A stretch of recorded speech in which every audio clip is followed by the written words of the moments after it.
And away we go. It is the Nightcap, brought to you by Galactic Fried Chicken, right here on BearcatJournal.com, www.galacticfriedchicken.com for everything Galactic. Go to the website. They will deliver right to your front door, pretty much anywhere inside the 275 loop, or head down to Dayton, Kentucky. Tell them to pump it up. Wednesday through Sunday, lunch and dinner.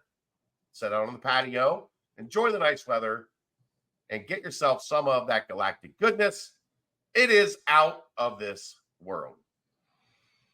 All right, Nightcap time. Oh, hey, where'd that guy come from? I'm just hanging Get out. surprised when you dropped this teaser about 6 times during the show with Dave. I know. Well, what if they didn't watch that show? Then now they're just watching this show, and we're surprised. That's Hi, fair. Aaron. Numbers were down tonight. How you doing, buddy? I'm all right. And we are joined tonight by Justin Willaims, college football insider, national beat writer, legal sports law expert, Justin Willaims. We've had a lot of titles. Are you talking to your higher ups about the increase in pay involved with all the areas you are now an expert? Me screaming retainer at them like Ben Affleck in Good Will Hunting has gotten me nowhere so far, but so maybe I need a new strategy. But when that's do you take the bar exam? I did. I was like texting with someone about this that wasn't a lawyer, and they were like, "You're texting like a lawyer right now," and I was like, "It's corrupted me this week." Somehow, I don't know. I mean, I know how this happened because I know how many legal situations happened while you were on this beat. And I was like, I'm not going there. And you were like, they aren't giving me a choice. I have to do this. And somehow it ended up working out.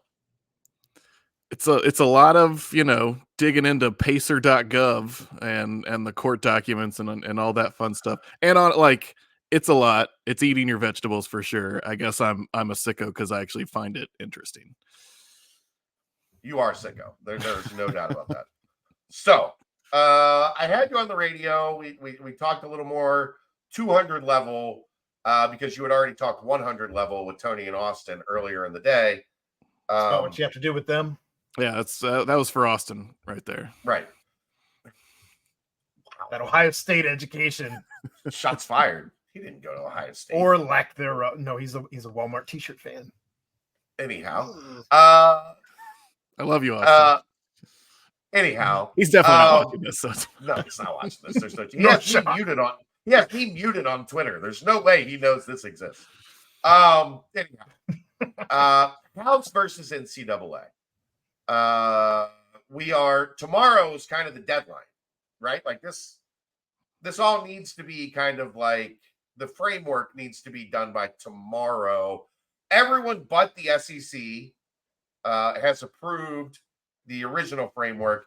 Give us just technically, as ridiculous as this sounds, the Pac-12 is also expected to vote. Yeah, I know. I don't know who's voting or why they're voting, but that the plan is for the Pac-12. It's just the Johns. It's Wilner and Costanza. Those two guys are voting on. It's possible. It's very possible. Tread lightly. I feel like Justin's boss was in on the Pac-12 stuff too. So I didn't say his name. I just said the Johns.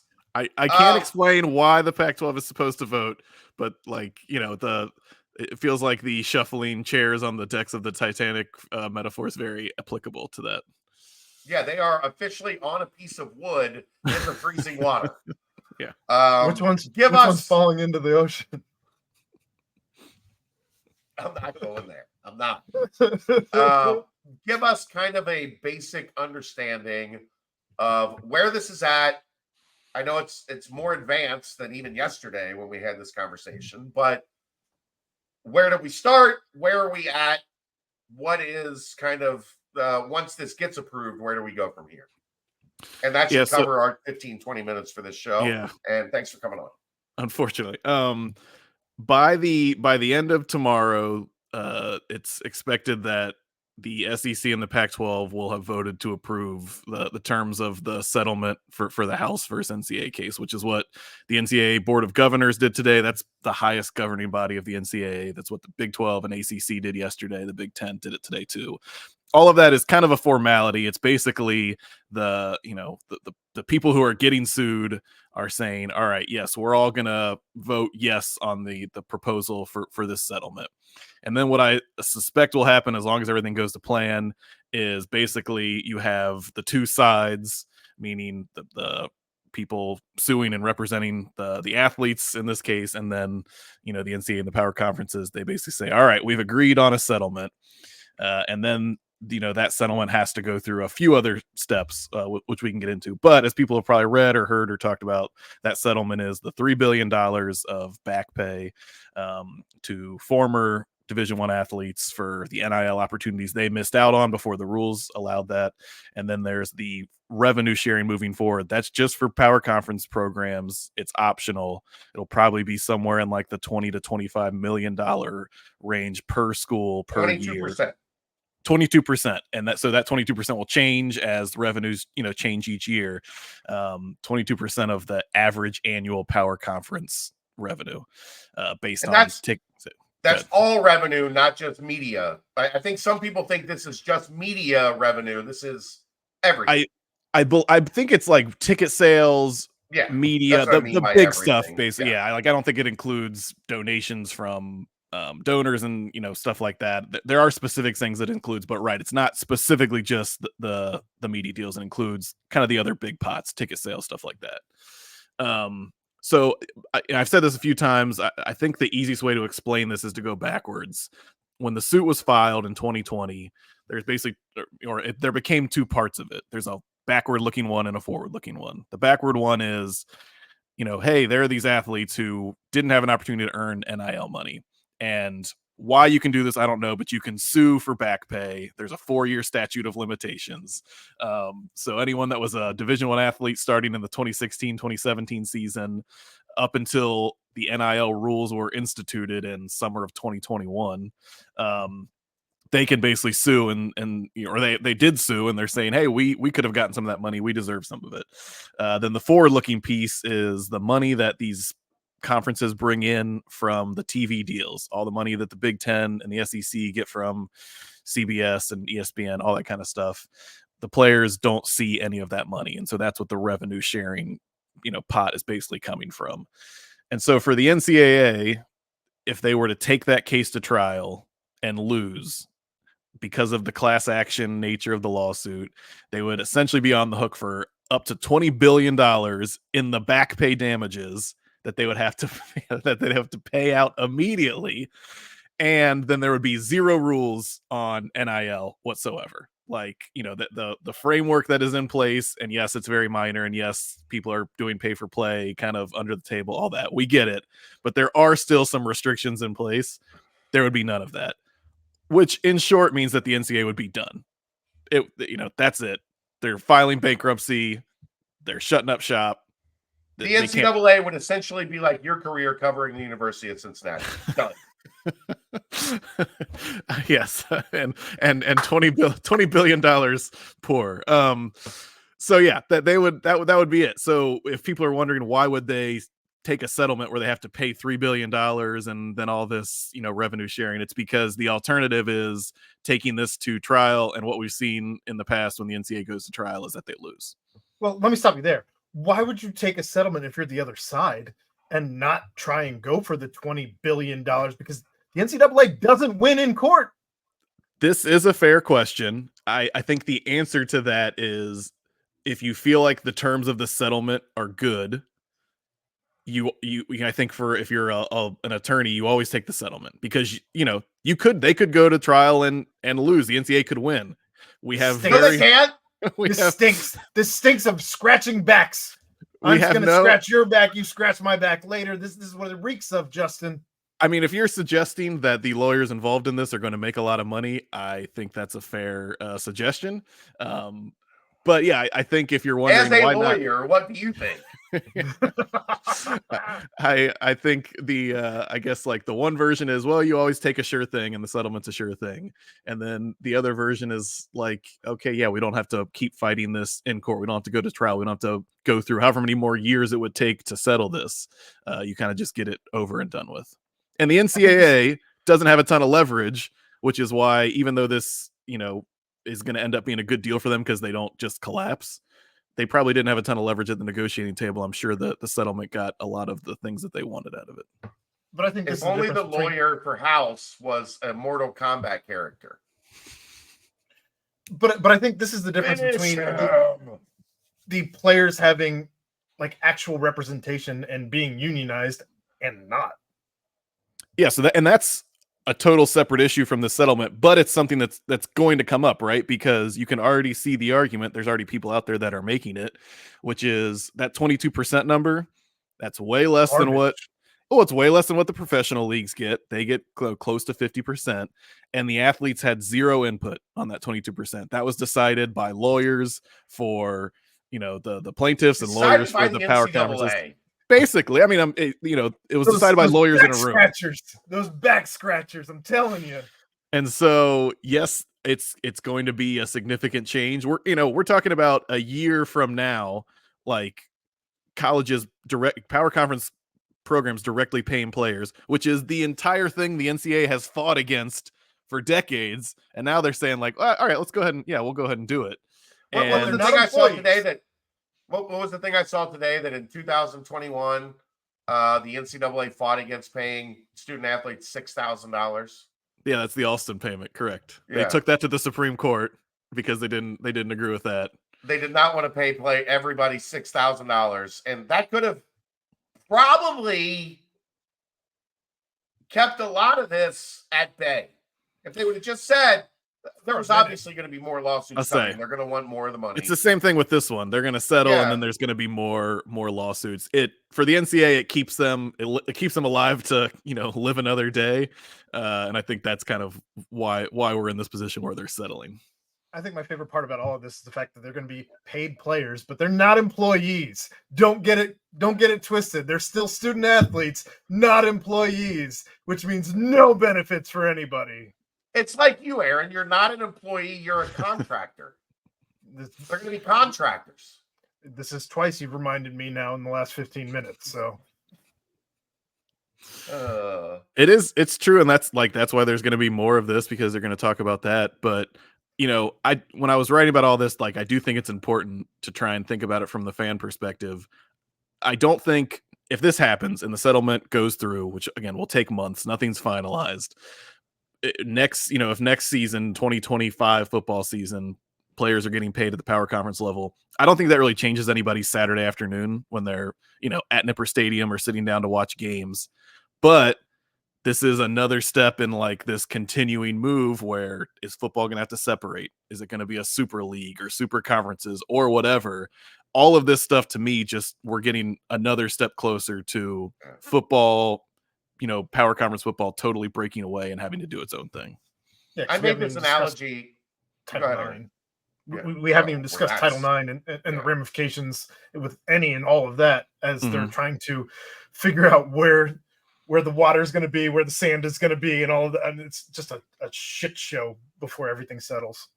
I made this analogy last night, Justin. It's like the gun went off in a marathon, right? The starting gun went off, and some people have crossed the starting line, but there's still a bunch of people that are just kind of standing there, jogging in place and having their little shakes or whatever, waiting to go. The race has started, but not everybody's running yet.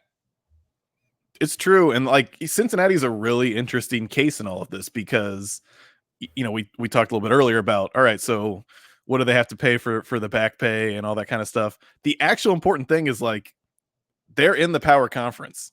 They have access to this revenue sharing. Whatever happens in the future, they are at least in this power conference grouping right now. And if this happens a couple years ago or some things don't work out the way they do, this could end up, we could be talking about something that would be catastrophic for Cincinnati athletics. The group of five is in a bad place with all of this. Yeah, I mean, just think if you're Tulane you lost your coach, but you've had a really good program, or just any of these good, group of 5 conferences, and you're out on the recruiting trail. I mean, sure, you're still going to get good players because there are good players everywhere, but you're going to have a hard time convincing that kid, like, oh no, don't go and kind of work your way up at Texas Tech or, Texas A&M or wherever. LSU? Yeah, or anywhere. Like, no, they're probably going to go there because worst case scenario, they're going to get some money, even if they're the 3rd string left guard. Or they're going to go to Tulane for 2 years and then go to LSU and make all that money. Correct. Well, I guess wild. I'm just kind of concerned how the group of 5 is even being lumped into all of this, because they're still expected to pay back pay. Some of these teams aren't even making money. Like when you look at the Big East being one of these conferences that's going to have to pay back pay, they don't even have football programs unless you're you, and they might as well not have a football program. So what does that mean for some of these smaller schools that, a Coastal Carolina that's only recently become a football program worth talking about, a Liberty that has only recently been worth talking about? Yeah, they're not going to have access to the revenue sharing, and that's just not going to be an option to them. But yes, they will be. Every Division I school is going to be responsible for paying into the damages pot, essentially. And for some of these, small non-FBS football schools, like the Cinderellas in March Madness, St. Peter's, and the American East Conference, and the Northeastern Conference, and all these kind of little small conferences that you only hear about in March when their team gets the automatic bid. If it costs them $1 million or $2 million, $2.5 million out of their budget every year, they have to pay to these damages. That's a huge chunk of revenue and budget for these programs. And I think that's why you saw earlier this week, there was some internal dissension of them saying, like, why are we on the hook for paying money for a lawsuit that really has nothing to do with us? And to be clear, this is not them paying money. This is them just not getting money from the NCAA. Correct. But money that they've always relied on. They budgeted, sure. Yeah. But it's not money coming out of their own coffers that they have to raise. Like, what I'm saying is they don't have to go out and raise this money as if they had it. Yes and no, because getting the money that was supposed to be coming in. You were still dependent on that money, though, as these smaller Aaron, schools. I'm not arguing that. I'm saying there is a difference. If I tell you owe me $1.5 million, that's different than me telling you I'm not going to give you the $1.5 million that I owe you. Yeah, they're not taking money out of their bank account. They're just not putting it in. Right. The direct deposit has been canceled. Yes. Good luck keeping the lights on. Yeah, and that's, a lot of these schools are upset, and I think the unfortunate thing, which again, this just goes back to the point I was making, is the autonomous 5 doesn't care. Yeah, and the NCAA and the power conferences are kind of like, yeah, we know. Sorry, that sucks. I think it's the biggest bullshit to me anyway. Is you have a school like Ohio State, for instance, that's $1 billion industry in their revenue, and they're on the hook for $22 million, and then you got these small schools it's a far different percentage of the revenue when you look at the big schools versus these little guys. And the power conferences will say, well, yeah, but we're also adding another 22%, whatever that is, into revenue sharing on top of it. But you were correct that it's a totally different world. It's different within the power conferences. This is what I think will be interesting. Agreed. For schools like Ohio State and Georgia and Alabama, Michigan, like, okay, $25 million, sure, we'll figure it out. Iowa State AD Jamie Pollard came out last week and was like, all right, Iowa State has $100 million budget. He was like, whines a lot. He's for someone that's trying to get these people to talk, I'm all for Jamie Pollard. He'll always talk. But he was basically like, we can't just have $120 million budget. Like, we can't just add $20 million on to what we're going to do. No. So that means you have to cut things, you have to change things, you have to lose things. A lot of schools, Cincinnati being one of them, I think there's probably more schools in that category, right? Who are like, how do we figure out how to get to this number, or maybe ramp up to this number, as opposed to those schools at the top who are going to say, all right, well, yeah, $20 million, we're fine. However, Cincinnati is in a very interesting position. UCF is in a very interesting position. Houston is in a very interesting position. Because they never had this money to begin with. Right. That money's never been in their bank account before. Does that give them some sort of weird advantage that like they're not gonna be making the low amount that they were making in the American. They are basically going to continue making the prorated account or amount that they were making for joining over the past 2 years. And then the money that they were supposed to get in 2025-26 is just going to go to the players now, essentially. But sure, there's an indoor practice facility and a arena renovation and a football stadium renovation that they are still funding. But in terms of budget, Justin, Cincinnati's never spent that money. So they don't have to cut sports, cut revenue, cut coaches, cut salaries, because they're kind of continue just operate as they have been. It's definitely like this weird, interesting dynamic where they're a little bit more prepared, or at least have more experience, right, in terms of what we're talking about than most of the other schools. I do think, this is again getting really in the weeds. Cincinnati's athletics have been highly subsidized for, basically since they got out of the Big East. So there is a little bit of like, you telling your mom and dad, all right, just if you spot me for the next 2 years, then you don't, you pay my phone bill for the next 2 years. And then when I get to that point, you don't have to pay my phone bill anymore. And 2 years came up and they're like, actually, I do need you to keep paying my phone bill a little bit longer. Like things haven't totally changed. But I'm not ready for the car insurance yet. Like, oh, inflation always gets you. So it does feel a little bit like, okay, we thought, if you're Cincinnati, we thought we were going to get to this point where, okay, we can maybe stop, having to rely a little bit on that so much. And we can maybe start to put a little bit more towards our debt. You lose that. But again, it doesn't seem like the TV revenues are going to stop going up anytime soon. So if you're weighing which position you want to be in, okay, we'll figure it out as long as we are in this elite group that the TV money is going to keep going up, as opposed to, like Aaron was saying, if you're a group of 5 school or if you're a Division I basketball school, it's. Do you want to be the star quarterback or do you want to be the second string fullback? Because nobody has a fullback on their roster anymore. And the G5 almost we're almost looking at a situation where they have to go do or try to go do their own thing. And I think when you saw, what was that, a couple months ago, maybe there was a little bit of whispers of like, I don't know, you're the expert. a G5 playoff. I think some of that was because, all right, people started to see the sense of where this was going. And yes, the power conference it's been different than the group of 5 for a few years now. But again, the more that we get into like the settlement and some of the other legal battles, that gap's only going to get wider. And so does that mean that G5 ends up looking like, in a budget sense, FCS football in 5 to 10 years? Maybe. D1A, 1AA. Like, look, I went to Marshall when they were when they were 1AA. That's what the G5 is about to become. One of the, it wasn't a lawyer involved with the settlement, but I was kind of just asking someone their, opinion of what. Come on. No names. What does this look like 5-10 years from now?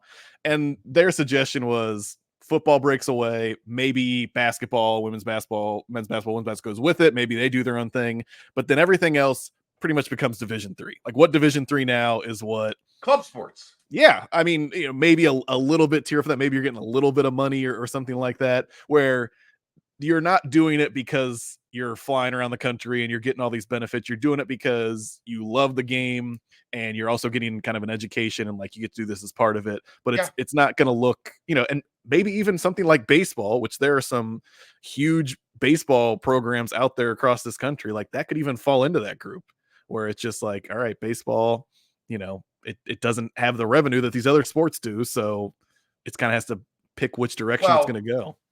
Baseball and softball are interesting, Justin, because you know what baseball and softball do? Give a quarter of a scholarship. No.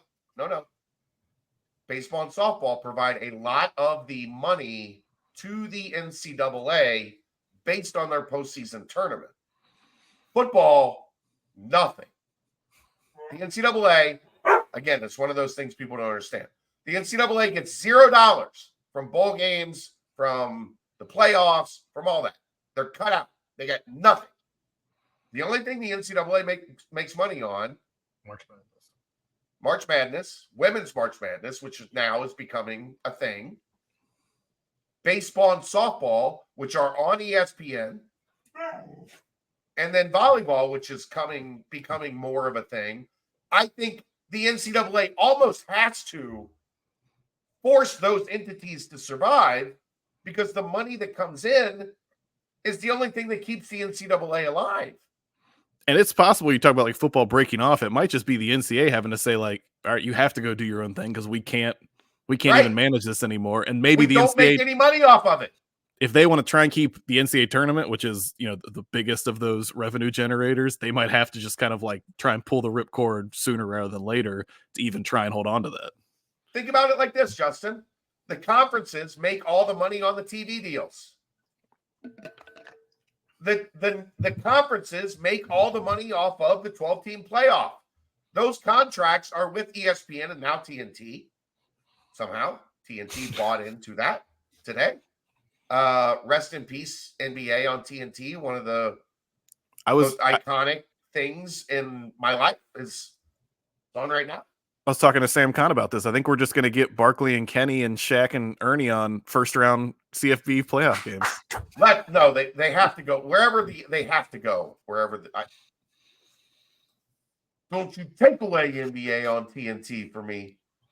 It's got to do better numbers than Jimmy Fallon or Jimmy Kimmel or whatever other bullshit somebody right network TV. But anyhow, like I don't think people understand from the NCAA perspective. The only thing they have really are the championships. So the championships that make money, they almost have to keep. So if you're looking for like where is the cut line on what sports survive and what sports have to go away, the ones that have like ESPN deals for their tournaments to be covered, there's a pretty good chance they're gonna keep their head above water. And everybody else is probably going to go away. I talked to this about this with Dave tonight, Justin.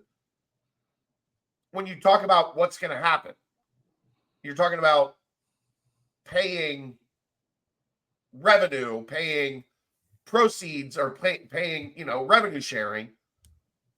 The SEC, most of the SEC schools, I know you realize this. I don't know if people do. They only have about 20 athletic programs in the SEC, like the average SEC school. Yeah, the Big Ten has 30. Yeah. So who gets to pay their football players more when they revenue share? Well, the SEC. Yeah. So what's the Big Ten have to do? They got to cut 10 programs to get on par with the SEC. And then when the Big Ten cuts 10 programs, the SEC cuts 4. And now it's at 20, but the SEC's at 16. So then the Big Ten has to come in. Like, it's just a giant game of cat and mouse between these two that luckily for Cincinnati, they're in that third group. And you just got to kind of like, it's like, did you ever have to do tornado drills? Are you old enough for tornado drills? Duck and cover. Yeah. Yeah. The Big 12 is just a tornado drill right now. You go out in the hallway, which made no sense, with all the lockers. No windows, I think was the theory. That was the theory, yeah. Yeah. But you just go out in the hallway and you duck and cover and you hope that it blows over. Yeah. The hell were we doing? We're talking disaster scenarios, Aaron. I know. I'm just still looking back, just wondering what the hell were we doing? Somebody should have built a damn bunker. Right State did. How'd that go? Well, I mean, it was pretty nice. We'll find out. It was pretty nice in the winter. We got to walk building to building in tunnels. So fair enough. All right, man.